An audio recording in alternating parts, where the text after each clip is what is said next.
नमस्कार, लेक्सिटी न्यूजमा तपाईंलाई स्वागत छ। अब अहिलेसम्म प्राप्त खबरहरू सुन्नुहोस्। प्रधानमन्त्री पुष्पकमल दाहाल प्रचण्डले नेपालमा सुशासन, विकास र समृद्धिको यात्रा प्रारम्भ भइसकेको बताएका छन्। नेपाली कांग्रेस, नेकपा माओवादी केन्द्र, नेकपा एकीकृत समाजवादीले तनहुँको बन्दीपुर गाउँपालिका 1 डुम्रीमा बुधबार आयोजित चुनावी सभामा प्रधानमन्त्री दाहालले यो यात्रालाई पूर्णता दिने अभियानमा आफूहरू रहेको बताएका छन्। उनले देशमा सुशासनको यात्रा सुरु भइसकेको भन्दै त्यसलाई पूर्णता दिन आफूहरू प्रतिबद्ध रहेको बताएका छन्।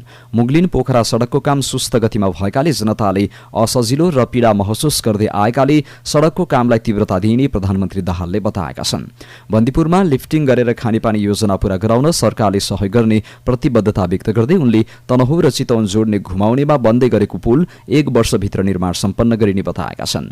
भानु जन्मस्थललाई संसारभरिका नेपाली भाषीले अध्ययन गर्ने साधना केन्द्रका रूपमा विकास गरिने बताउँदै प्रधानमन्त्री दाहालले भानुभक्त प्राणी उद्यानको कामलाई गति दिइने बताएका छन्। दलित आदिवासी जनजातिको समस्या समाधानमा सरकार प्रतिबद्ध रहेको उनले उल्लेख गरे। देवघाट ऐतिहासिक स्थल नेपालको मात्र नभई दक्षिण एसियाका लागि प्रसिद्ध रहेकाले देवघाटमा सांस्कृतिक विश्वविद्यालय बनाउने बारेमा गम्भीर अध्ययन गरिने दाहालले विश्वास व्यक्त गरे। तनहुँ क्षेत्र नम्बर 1 का उम्मेद्वार गोविन्द भट्टराई परिवर्तनका निम्ति परिचित भएकाले उहाँलाई जिताएपछि मन्त्री बनाउने दाहालले घोषणा गरे। नेपाली कांग्रेसका सभापति एवं पूर्व प्रधानमन्त्री शेरबहादुर देउवाले तनहुँको विकासको जिम्मा आफूहरूले लिने बताए। वैशाख 10 गते हुने उपनिर्वाचनमा नेपाली कांग्रेसका तर्फबाट उम्मेद्वार बन्नुभएका गोविन्द भट्टराईले प्रस्तुत गरेका सबै विकासका योजना आफूहरूले पूरा गर्नुपर्ने प्रतिबद्धता जनाए। तनहुँ ऐतिहासिक महत्त्व बोकेको जिल्ला हो, राष्ट्रपति रामचन्द्र पौडेलको गृह जिल्ला पनि हो। गोविन्द भट्टराईलाई जिताउनुहोस्, उहाँ योग्य उम्मेद्वार हो। उहाँले प्रस्तुत गरेका सबै विकासको कामको जिम्मा हाम्रो भयो। नेपाल कम्युनिस्ट पार्टीका महासचिव नेत्र विक्रम चन्दले देश सरकारविहीन भएको टिप्पणी गरेका छन्। राजनीतिक अस्थिरता, आर्थिक संकट र संचारको दायित्व विषयक अन्तर्क्रिया कार्यक्रमलाई सम्बोधन गर्दै बुधबार महासचिव चन्दले यस्तो टिप्पणी गरेका हुन्। उनले मंगिरमा भएको चुनावदेखि आजसम्म पनि सरकारले पूर्णता नपाउनु भनेको सरकार नहुनु सरह रहेको जिकिर गरे। उनले प्रधानमन्त्रीले नै 16वटासम्म मन्त्रालय हेर्ने स्थिति आउनु लज्जाको विषय भएको बताएका छन्। उनले अहिले पनि सरकारको आयु तोकेरै भन्ने गरिएको भन्दै नयाँ नेताहरू नयाँ दौरा सुरुवाल सिलाउन लागेको बताएका छन्। उनले अहिलेको परिवेशले नेपालमा राजनीतिक अस्थिरता अझै बढेर जाने कुरा चित्रित गरेको बताएका छन्। उनले देशमा गणतन्त्र आएको 15 वर्ष झगडामा बिताएर अहिले जनता र अन्य कारण देखाएर पन्छिन नमिल्ने बताएका छन्। महासचिव चन्दले देशमा संकट विद्यमान रहेकाले के हुन्छ भनिहाल्ने अवस्था नरहेको बताएका छन्। उनले नेपालमा राजतन्त्र हुँदा समेत आर्थिक मन्दीको अहिलेको अवस्था भोग्नु नपरेको बताए। महासचिव चन्दले नेपालको उत्पादनले 3 महिना पनि नधान्ने स्थिति रहेको भन्दै उत्पादनमा जोड नदिनेहरूबाट राज्य सञ्चालन हुनै नसक्ने बताएका छन्। राष्ट्रिय स्वतन्त्र पार्टी रासोपाकी सांसद सुमना श्रेष्ठले संसदमाथि सरकारको हालिमुहाली बन्द गर्न आग्रह गरेकी छन्। प्रतिनिधि सभाको बुधबारको बैठकमा विशेष समय लिएर बोल्दै सांसद श्रेष्ठले संसदमाथि सरकारको हालिमुहाली भएको भन्दै यसलाई बन्द गर्न आग्रह गरेका हुन्। उनले मंगलबार बस्ने भनिएको सभाको बैठक मन्त्री परिषद बैठकका लागि भन्दै स्थगित भएको प्रति असन्तुष्टि जनाएकी छन्। उनले जनप्रतिनिधिको समयको केही मूल्य नहुने हो भनी प्रश्न समेत गरिन्। उनले संसद र मन्त्री परिषद 2 निकायबीच समन्वय गर्न नसक्नेले धेरै मन्त्रालयका बीचमा समन्वय गर्ने खालको काम कसरी गरिएला भनेर प्रश्न गरिन्। सांसद श्रेष्ठले सरकारको मनोमानीमा सदनको समय र देशको ढुकुटी रित्ताइने गरिएको बताएका छन्। संयुक्त ट्रेड युनियन सञ्जालले कर्मचारी मैत्री संघीय निजामती सेवा ऐन तत्काल जारी गर्नुपर्ने माग गरेको छ। सञ्जालले पत्रकार सम्मेलन गरी देश संघीय राज्य व्यवस्थामा गएको लामो समयसम्म पनि संघीय शासन प्रणालीको कार्यान्वयनका लागि संघ, प्रदेश तथा स्थानीय तहको कर्मचारी प्रशासनलाई व्यवस्थापन एवं मार्गदर्शन गर्ने छाता कानूनको रूपमा रहेको संघीय निजामती सेवा ऐन जारी नहुँदा मुलुकको सार्वजनिक प्रशासन अन्यल र अस्थिरतातर्फ धकिलिएको भन्दै ऐन जारी गर्न माग गरेको हो। सञ्जालले हालै सरकारले सरकारवाला पक्षहरूसँग छलफल नै नगरी संघीय निजामती सेवा ऐनको विधेयक सहमतिका लागि अर्थ मन्त्रालय र कानून, न्याय तथा संसदीय मामिला मन्त्रालयमा पठाएको भन्दै ध्यानाकर्षण समेत गराएको छ। सञ्जालले भनेको छ, निजामती प्रशासनलाई संघीय शासन अनुरूपको ढाँचामा व्यवस्थित गरी जनताको सेवा प्रवाहलाई चुस्त, दुरुस्त, प्रभावकारी, पारदर्शी एवं नागरिक मैत्री बनाउने कार्यमा सहयोग पुग्ने गरी जतिसक्दो चाँडो ऐन जारी गर्न अनुरोध गर्दछौं। शहरी विकास मन्त्री सीता गुरुङले फाइल बोकेर सिंहदरबार धाउनु नपरोस् भनेर संघीयता ल्याएको स्पष्ट पारेकी छन्। नगर विकास कोषले आयोजना गरेको प्रादेशिक कार्यशालामा उनले जनताको घर दैलोमा सेवा पुर्याउनका लागि परेको बताएकी छन्।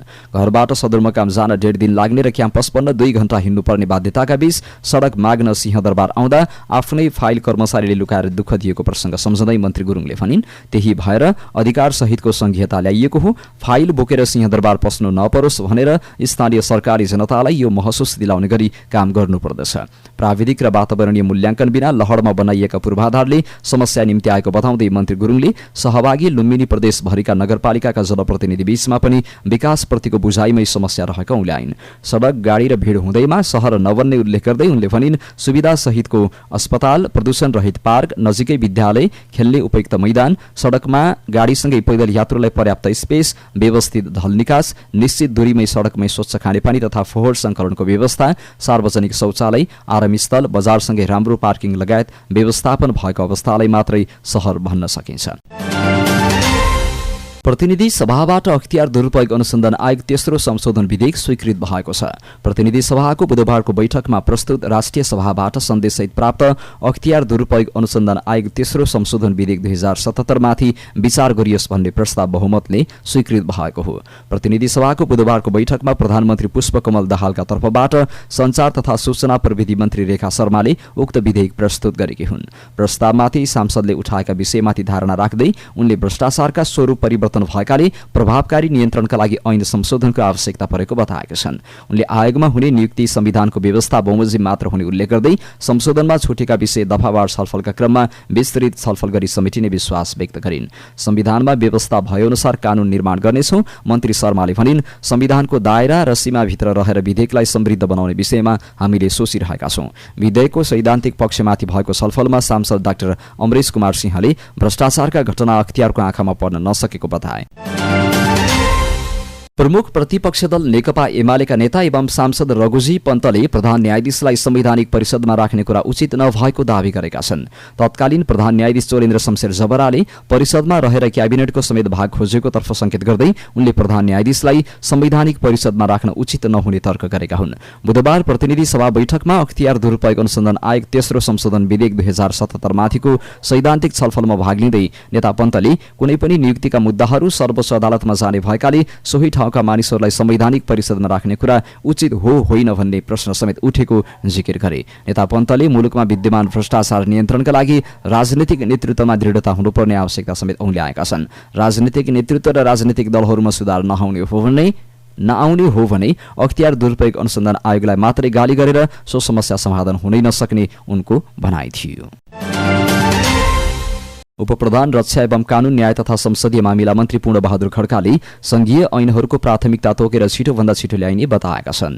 बुधबार सिंहदरबार स्थित मन्त्रालयमा मन्त्रीको कार्यभार सम्हाल्दै मन्त्री खड्काले ऐनहरू प्राथमिकता तोकेर अगाडि बढाउने बताएका हुन्। उनले कतिपय संघीय ऐनहरू संसदमा पुगेर रोकिएको र कतिपय निर्माणकै क्रममा रहेको उल्लेख गर्दै ती सबै ऐनहरूको प्राथमिकता तोकेर काम अगाडि बढाइने बताएका हुन्। उनले कानूनलाई पारित गर्ने सन्दर्भमा मन्त्रालयले खेल्नुपर्ने भूमिकालाई व्यवस्थित ढंगले गर्ने बताएका छन्। सञ्चार तथा सूचना प्रविधि मन्त्री रेखा शर्माले मुलुकमा विद्यमान भ्रष्टाचार नियन्त्रणका लागि प्रभावकारी ऐनको जरुरी रहेको बताएका छन्। बुधबार प्रतिनिधि सभा बैठकमा अख्तियार दुरुपयोग अनुसन्धान आयोग तेस्रो संशोधन विधेयक 2077 माथिको सैद्धान्तिक छलफलमा सांसदहरूले उठाएका प्रश्नको जवाफ दिने क्रममा उनले सो आवश्यकता उल्ल्याएकी हुन्। मन्त्री शर्माले भ्रष्टाचारको स्वरूपमा परिवर्तन आएकाले त्यसलाई प्रभावकारी ढंगले नियन्त्रण गर्नका लागि सोही अनुसारको ऐन आवश्यक रहेको पनि स्पष्ट पारेका छन्।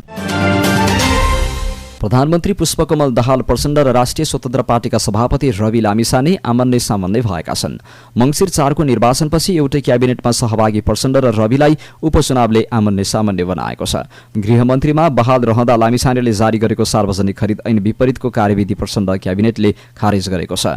नागरिकता विवादमा दोषी ठहर भएपछि सांसद र मन्त्रीबाट पदमुक्त लामिछानेले पुराना भ्रष्टाचारका फाइल खोल्ने चेतावनी संसदमै दिएपछि आफू विरुद्ध घेराबन्दी भएको बताएका थिए। बुधबार तनहुँ क्षेत्र नम्बर 1 मा आयोजित चुनावी सभालाई सम्बोधन गर्दै प्रधानमन्त्री प्रचण्डले लामिछानेप्रति लक्षित गर्दै ठूला कुरा गर्नेको असलियत बाहिर आउने क्रममा रहेको चेतावनी दिएका छन्।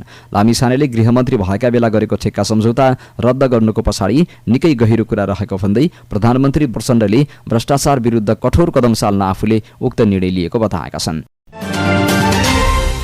राष्ट्रपति रामचन्द्र पौडेललाई थप उपचारका लागि भारत लगिएको छ। बुधबार बिहान श्री एयरको विमान मार्फत राष्ट्रपति पौडेललाई थप उपचारका लागि भारत लगिएको हो।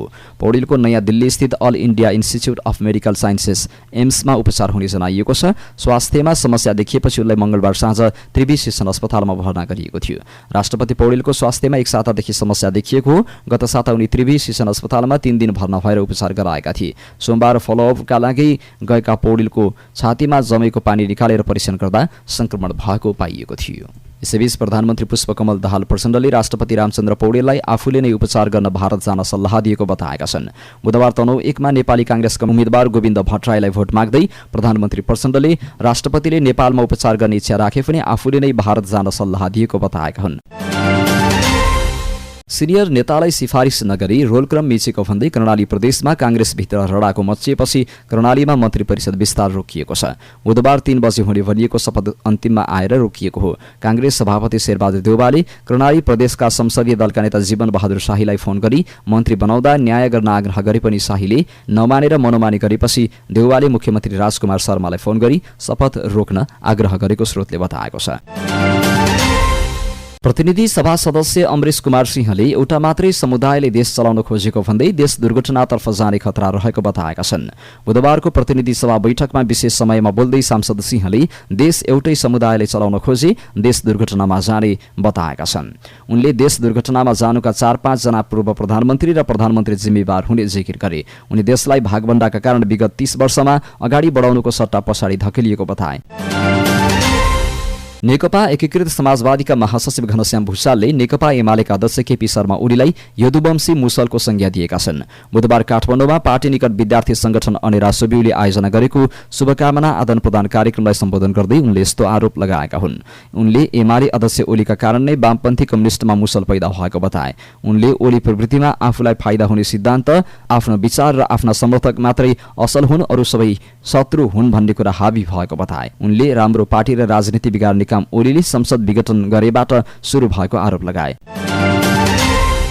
राष्ट्रिय प्रजातन्त्र पार्टीका सांसद दीपक बहादुर सिंहले राष्ट्रिय स्वतन्त्र पार्टीका सभापति रवि लामिछानेलाई कारबाही गर्नुपर्ने माग गरेका छन्। बुधबार प्रतिनिधि सभा बैठकमा बोल्दै सांसद सिंहले तत्कालीन गृहमन्त्री रवि लामिछानेले गलत नियतले राष्ट्रिय परिचय पत्र सम्बन्धी कार्यविधि जारी गरेकाले कारबाही गर्न सरकारसँग माग गरेका हुन्। हिजोको सरकारले 7 दिनभित्र राष्ट्रिय परिचय पत्र बनाउन विदेशी कम्पनीलाई दियो, तर यो सरकारले रद्द गरेर अर्को कोसिसमा लागिरहेको छ। यदि हिजोको सरकारले गलत गरेको भए कारबाही गर्नुपर्छ, नाङ्गेचार बनाउनुपर्छ, नभए ठूला पार्टी जे गर्यो तिनका नेताहरूलाई तामेलीमा मुद्दा राखेर जाने हो भने यो कति दिन चल्छ। नेपाली कांग्रेसकी सांसद डाक्टर आर्जु राणा देउवाले सरकारी शिक्षाको स्तरमा ठूलो प्रश्न उठेको बताएका छन्। प्रतिनिधि सभा बैठकमा बुधबार बोल्दै उनले 97% शिक्षक तालिम प्राप्त भएको सरकारी तथ्याङ्क रहे पनि गुणस्तरमा प्रश्न उठेको बताइन्। केही दिनअघि सार्वजनिक कक्षा 8 को नतिजामा धनगढी उपमहानगरपालिका भित्रका 17वटा सामुदायिक विद्यालयको नतिजा शून्य आएको छ उनले उल्लेख गरिन्। विश्वविद्यालयमा पनि विद्यार्थी भर्नाको संख्या कम हुँदै गएको राम्रो लक्षण नभएको उनको भनाइ छ। अब अन्तर्राष्ट्रिय खबर। बेजिङ स्थित एक अस्पतालमा भएको आगलागीमा परि 29 जनाको मृत्यु भएको छ। बेजिङको चाङफेङ अस्पतालमा मंगलबार भएको आगलागीमा परि 29 जनाले ज्यान गुमाएको पत्रकार सम्मेलनमा बेजिङको फेङताई जिल्लाका उपप्रमुख ली जोङग्रोङले बताएका छन्। उक्त घटनालाई लिएर अस्पताल व्यवस्थापनका निर्देशक सहित 12 जनाले नियन्त्रणमा लिएको बेजिङको सार्वजनिक सुरक्षा ब्युरोका सुन हाइताओले बताए। सुडानको राजधानी खार्तुममा गत शनिबारदेखि चर्किएको सत्ता संघर्ष जारी छ। सरकारी सेना र विद्रोही अर्धसैनिक बल र्यापिड सपोर्ट फोर्स RSF बीचको संघर्ष 5औं दिन पनि जारी रहेको र यस क्रममा 200 बढीको मृत्यु भइसकेको जनाइएको छ। घटनामा करिब 1100 घाइते भएका छन्। संघर्षका बीच ठाउँ ठाउँमा आगजनी हुँदा भौतिक क्षति पनि उत्तिकै भएको छ। सुडानको आकाश बारुदको धुवाँले भरिएको छ। सुडानका सेना प्रमुख अब्देल फताह अल बुरहान र विपक्षी मोहम्मद हमदान दगालो नेतृत्वको अर्धसैनिक बल बीचको संघर्षले देशलाई गम्भीर अराजकतातर्फ धकेलेको छ। साबिक विजेता मछिन्द्र फुटबल क्लब राजधानीमा जारी शहीद स्मारक ए डिभिजन लिगमा बुधबार एपीएफसँग पराजित हुँदा अर्को खेलमा विभागीय टोली पुलिस जावलाखेल युथ क्लबसँग स्तब्ध भएको छ। त्रिपुरेश्वरस्थित दशरथ रङ्गशालामा भएको खेलमा एपीएफले मछिन्द्र फुटबल क्लबलाई 1-0 गोल अन्तरले पराजित गर्दै अर्को खेलमा जावलाखेल युथ क्लबले च्यासल मैदानमा पुलिसलाई 6-1 को फराकिलो अन्तर हराएको हो। मछिन्द्र क्लब विरुद्ध रोमाञ्चक जित दिलाउनका लागि पहिलो हाफ सकिन 5 मिनट बाँकी छँदा कप्तान नवीन लामाको पासमा अरमान बेडोमले गरेको गोल निर्णायक बनेको हो। लेक्सिटी न्यूज अहिलेलाई यही सकिएको छ। ताजा समाचारको लागि हाम्रो च्यानल सब्स्क्राइब गर्न नभुल्नुहोला।